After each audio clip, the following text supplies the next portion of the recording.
What's going on there, YouTube, and welcome back to another comic book video. Okay, guys, so we are basically going to continue our coverage over the Norman Osborn Thunderbolts era, which of course we actually pick up with Volume 2, Part 2. We already covered Part 1 of Volume 2, but now it's time for us to cover Part 2 of Volume 2, which is called Cage Angels. Now, there is a good reason why it's called that, but before I actually dive into that reason, I want to remind you guys how this team came together. So remember, after Civil War, the American government made a law. If you're going to be a hero, you need to register under the new law. Now, of course, you had some characters out there who felt like they don't want to work for the American government and not register under that new law. And so what the government did was they basically called up Norman Osborn and they formed a new version of the Thunderbolts team to basically go after characters who won't follow the law. Now, this team has been around for a short period of time under Norman Osborn control, but this team is a hot mess. They do not work well together. They have a lot of issues. Their two leaders, Norman Osborn and Moonstone, are literally crazy. And of course, that is why we have Volume 2 called Cage Angels. And the reason why, because you basically had 4 characters actually get captured by the Thunderbolts and locked in a prison that's inside the base of the Thunderbolts, because these group of characters are trying to get rid of the team from the inside out. And basically their plan had already begun. Norman Osborn is going crazy to the point he might actually turn back into the Green Goblin, a life that he's trying to forget. Also, Venom has gone crazy as well, going around eating people left and right. Swordsman, which is Andrea Strucker, he feels like because his father was a great leader of Hydra, that he should basically have the right to do whatever he wants. And so he's going to force Norman Osborn to make him a clone version of his sister that has been dead for a very long time. That is why I say this is called Cage Angels, because those group of characters who are locked up in the prison, they have begun the process of making every single member of the team just go crazy or do something to basically have all these different characters just running around acting like crazy fools, because Songbird and the Radioactive Man are also dealing with problems as well. And so that is why we're going to cover Part 2 to see how will this team be able to recover from this kind of incident. Now, you're probably wondering, okay, how in the world is that team of characters that have been arrested by the Thunderbolts being able to actually cause all of these problems?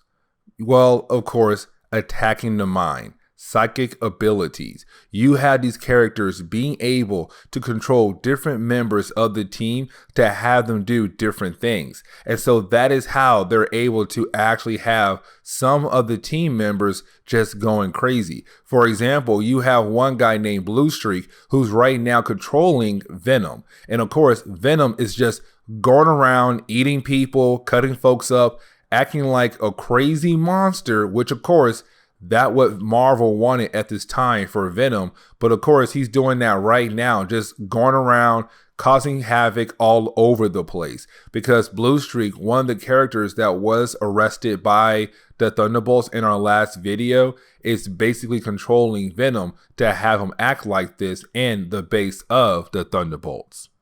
Now, you have Songbird and the Radioactive Man run into the office of Norman Osborn, who's right now on the phone freaking out. And the reason why he's freaking out, because remember, in our last video, Swordsman said that he is going to force Norman Osborn to make a clone of his dead sister. Because remember, when it comes to Andrea Strucker, for a way for him to activate his mutant ability, he has to touch hands or touch body parts with his sister. Now, of course, his sister has been dead for a short period of time.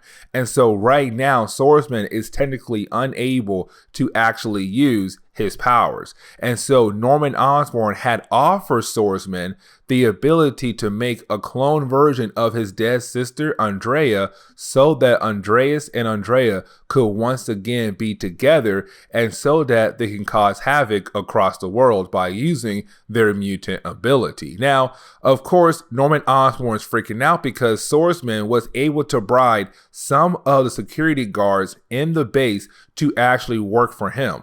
And so right now you kind of have a small civil war happening in the base of the Thunderbolts. And Norman Osborn, you can tell he's beginning to slip. He's beginning to release the Green Goblin persona once again. And so right now it's kind of everyone telling him, you need to relax. Like, calm down. Listen, we'll go down there and try to stop him. But yeah, this is happening right now. You have a small civil war in the base of the Thunderbolts.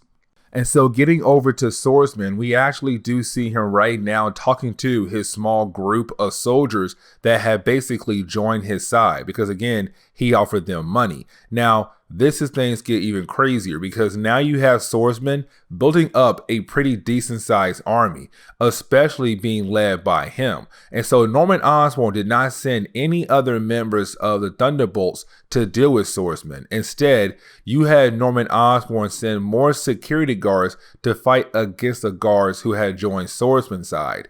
And so it's kind of like a small civil war inside the actual base, where you have both these sides of security guards fighting against one another. But here's the problem though. Swordsman is on one side. On the other side, none of the members of the Thunderbolts went down there to actually help those guards capture Swordsman. And so you have Swordsman just being able to cut through that entire small army of guards that Norman Osborn had put together, hoping to be able to actually capture Swordsman. Now, you would think that Norman Osborn would do something else as a way to stop Swordsman, but he doesn't. And the reason why? Because Norman Osborn realized that Swordsman is running down a particular hallway. And of course, the hallway he's going down is the same hallway Venom is going crazy in. And so we're about to have Venom fight against Swordsman in the base of the Thunderbolts. Now that is the moment we actually do jump over to Doc Samson. Now remember, Doc Samson is basically a therapist, but he's a character from the Hulk books because he was also hit with gamma radiation, except he does not turn into a Hulk. He does get stronger, but someone told me one time his hair gets longer. I could be wrong on that. But either way, he's here right now being a therapist for Penance. Now remember, Penance is the reason why the Civil War started, because Penance and his team was chasing after a character known as Nitro. Nitro blew up and killed 600 people. And so ever since then, Penance feels like it's his fault that 600 people died. 60 of that 600 were children. And so that is why you have Doc Samson and Penance in therapy. But while being in therapy, that's the moment Doc Samson realized that somebody is trying to play with his mind. Of course, it's one of the ladies who's locked in the prison of the base on Thunderbolts. And so right now she's trying to read Doc Samson's mind, but of course Doc Samson is able to kind of kick her out of his mind, and of course that kind of feedback or that sent back energy hurt her, and she realized that Doc Samson is not somebody whose mind she can read so easily. Now, getting back over to Norman Osborn, you actually do have Norman Osborn walk away from the rest of the members of the Thunderbolts because he tells them it's time for him to actually handle this situation on his own. Now, this is going to be a huge moment, but he does actually walk away. But as he walks away, we actually go down that hallway where we do have Venom fighting against the swordsman. And so you had these two characters fight against each other, and of course it's a bloody mess. It's a bloody fight because each of them wants to kill the other. And so while this fight is going on, the big question is now, who's going to win? Is it going to be Venom or is it going to be Swordsman? Who knows? But of course we have to jump into the next chapter. And so getting into the second chapter of this storyline, we actually do pick up with Norman Osborn walking. He's walking down different hallways. He's upset because he feels like he has to do everything for himself. He has to do everything for the team. And so that's the point he realized what he has to do. And so this man continues to walk down many hallways. And you're wondering, okay, where's this man going? But you have to remember, back in the earlier videos of Norman Osborn Thunderbolts team, the dude was going crazy. Like, the dude was actually slipping. Now remember, the American government gave Norman Osborn medication as a way to help him control his Green Goblin persona. But the problem is, though, even with the medication, his mind was slipping. And so we see Norman Osborn go into a particular room. And when he goes into that particular room, he finds a chest. He opens that chest up, and of course, inside that chest, it was the Green Goblin outfit. And so this is Norman Osborn saying, okay, I'm going to handle every single problem right now we have in this base on my own by becoming the Green Goblin once again. And so bam, we have Norman Osborn being the Green Goblin once again and flying away on his glider to go find probably Venom and Swordsman, but also other people who are causing problems in the base right now. Now that is the moment we actually do jump over to the Radioactive Man, Moonstone, and Songbird, because those are the three characters who are right now basically sane. Like, they haven't gone crazy at all. They're kind of normal. Now that is the moment they do get an update on the fight between Venom and Swordsman to see who won. And of course Swordsman won because Swordsman almost cut Venom in half. Now thankfully to Matt Gargan, the person who was wearing the Venom suit, the symbiote suit, was able to protect Matt Gargan from being cut in half. Now remember, at this point in Marvel Comics, Eddie Brock was not Venom. It was Matt Gargan. And of course, Matt Gargan was Scorpion, but by this point in Marvel Comics, he became Venom. Now, either way though, right now, you have the Radioactive Man realize what could possibly be going on. And he said, it's time for us to talk to our new prisoners, because those 4 new prisoners, the ones who are actually causing the problems in the base right now, before they were captured by the Thunderbolts, they were out there in the world just causing havoc because they wanted the Thunderbolts to capture them. And of course, when the team arrived, those characters stopped fighting and just went ahead and got arrested without fighting back. And of course, remember, in our last video, Norman Osborn said it was weird because those characters were out there causing problems, but then as soon as the Thunderbolts arrive, they're okay getting arrested and being thrown in prison. And so we have the Radioactive Men gonna go see them. But then we get into our next battle. And of course, our next battle is Norman Osborn fighting against Swordsman. Really, the Green Goblin fighting against Swordsman. Now, you would think because Swordsman was able to take down Venom that there could be a possibility he might win against Green Goblin. But here's the thing though, he doesn't. Green Goblin is able to actually defeat Swordsman very easily. Now, at first, it does seem like maybe Swordsman might have a comeback after being hit a few times by Green Goblin. But of course, Green Goblin is just too strong for Swordsman. Not by strength. What I mean is kind of like he's too strong of a character. He's too popular, as for one thing, but two, because when it comes to Green Goblin, Norman Osborn, he's very intelligent. He knows what to do and when to do it. And so it wasn't a fair fight for Swordsman in the first place. But of course, you do have the Green Goblin being able to actually win their battle. And so that means now Swordsman is officially handled.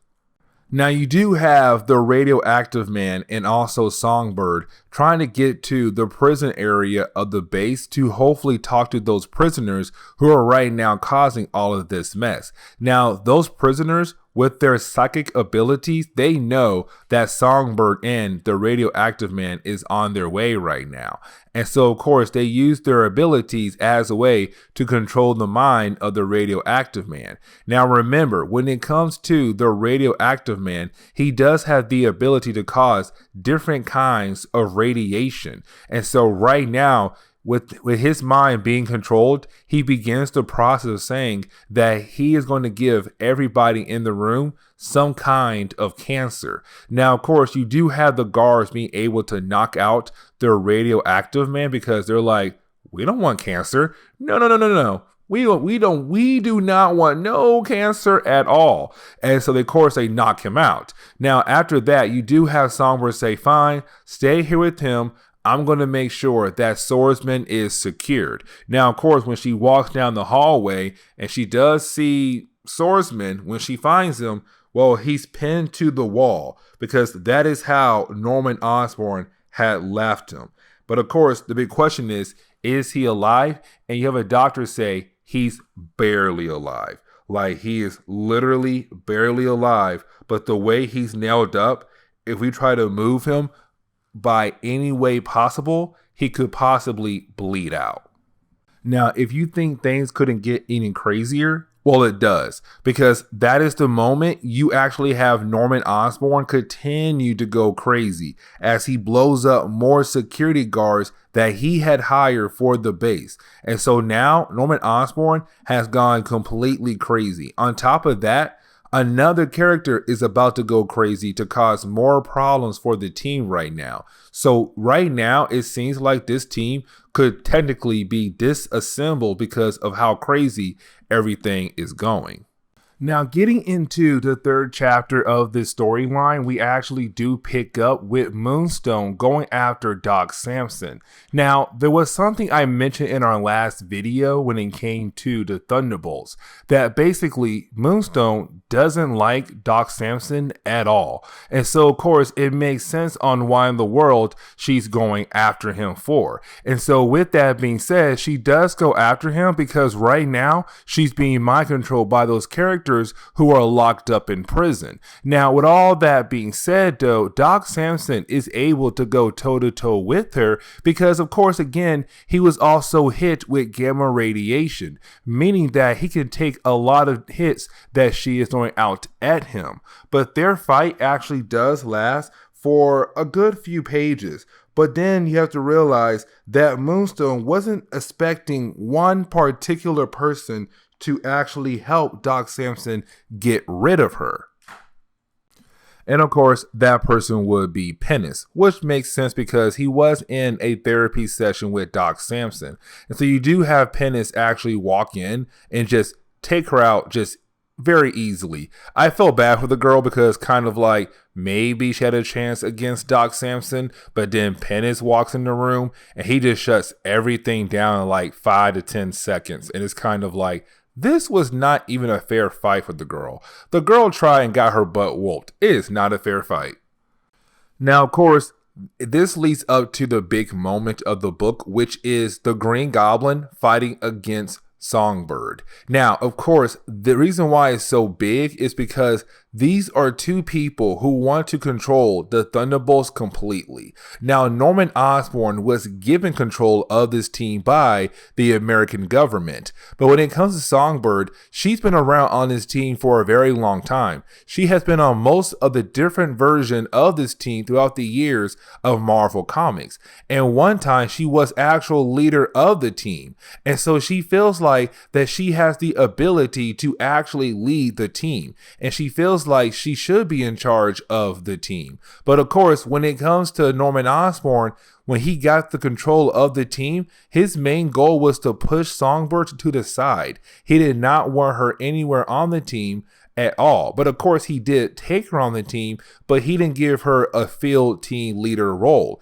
Instead, she was just one member of the team, and that was it. And so their battle is kind of like two people who want to be in charge so bad, they're battling it out right here, right now, in the middle of the base. Now remember, the Norman Osborn Green Goblin, he's being mind controlled by those prisoners, in prison right now. And so this fight is kind of mainly because these two characters want to be team leaders or control the team, but at the same time, it's those prisoners in prison who are controlling Norman Osborn. But their fight does last for a few pages, but it does end up with both of them just passing out. And it's kind of like, okay, technically Songbird wins because she did use her sonic scream on Green Goblin to knock him out, and then she passed out. So technically you could say that Songbird won the battle. Now, after they passed out, that is the moment we do see somebody walk by them. And of course, that somebody is Bullseye. Because remember, in one of our earlier videos, Bullseye was taken out by a character known as American Eagle. And American Eagle did a number on Bullseye that he needed a lot of surgery. Well, of course, by this point, all of his surgeries were done. And so this man just walks in, and he said he came only to the prison cells to kill off some prisoners as target practice, which of course worked out for the team because there are 4 characters who are right now trying to control the minds of the Thunderbolts. And so Bullseye takes every single one of them out. Now, they're wondering why they're unable to actually control his mind. And the reason why, because his mind is mostly metal. Also because Bullseye is just freaking crazy as you know what. But either way, though, you do have Bullseye taking out the prisoners, which means that right now, the Thunderbolts should technically go back to normal. But of course, this team went through so much in a short period of time because of these 4 characters who basically got locked up to bring down the team from the inside out. Now, after all of that, 48 hours pass by, and we kind of find out most of the team is like just in different rooms recovering because there was a lot of damage done to each member of the team. Now, you do have Songbird actually stop by the office of Norman Osborn. And the reason why, because Songbird is going to use the idea of Norman Osborn becoming the Green Goblin as a way to blackmail him to get what she wants, which is control of the team. Now, she knows because of how the American government has set up the new Thunderbolts team that she can't just kick him out and take complete control, but she wants to share control with Norman Osborn, which is a very, very huge thing, meaning that she's able to pick who can be on the team, what missions they go on, and so on and so on. Now, of course, that right there is very huge, but Norman Osborn realized he has no choice but to agree because he did become the Green Goblin, and she can go tell everyone, hey, your dude, Norman Osborn, became the Green Goblin, and that caused a lot more problems for our team over the last 48 hours. And so Norman Osborn gives her what she wants. Now, as she's walking away, that is the moment you have Norman Osborn tell her that he knows that apparently somebody told Bullseye that his devices were turned off. Let me explain. So in our last video, the first storyline of the Thunderbolts, basically, when it came to Norman Osborn recruiting Bullseye, as a way to make sure Bullseye falls in line, he puts some kind of device in Bullseye's body, in his bloodstream, to basically shock Bullseye if Bullseye ever goes out of line. Now, those devices can technically lead to Bullseye becoming paralyzed if Bullseye disobey orders a good amount of times. But with all that being said, in our earlier videos, Songbird told Bullseye that apparently she was able to turn off his devices, which of course led to Bullseye going crazy and thinking that he'll be able to go ahead and kill American Eagle just for fun. But of course we know that American Eagle actually won that battle. But the reason why Songbird did that was a way for her to get rid of Bullseye, because he's the most craziest person on the team. She wants him gone. And so this is Norman Osborn saying that he knows Songbird was trying to get Bullseye killed. And so of course now each person has a way to blackmail the other person. But this is where we are going to end today's comic book video. So please leave me a like down below and subscribe. Also, if you have any suggestions on books I should read, well, please let me know in the comments below, because you never know, your suggestion could be a future video down the road. But guys, I'll see y'all next time. Later.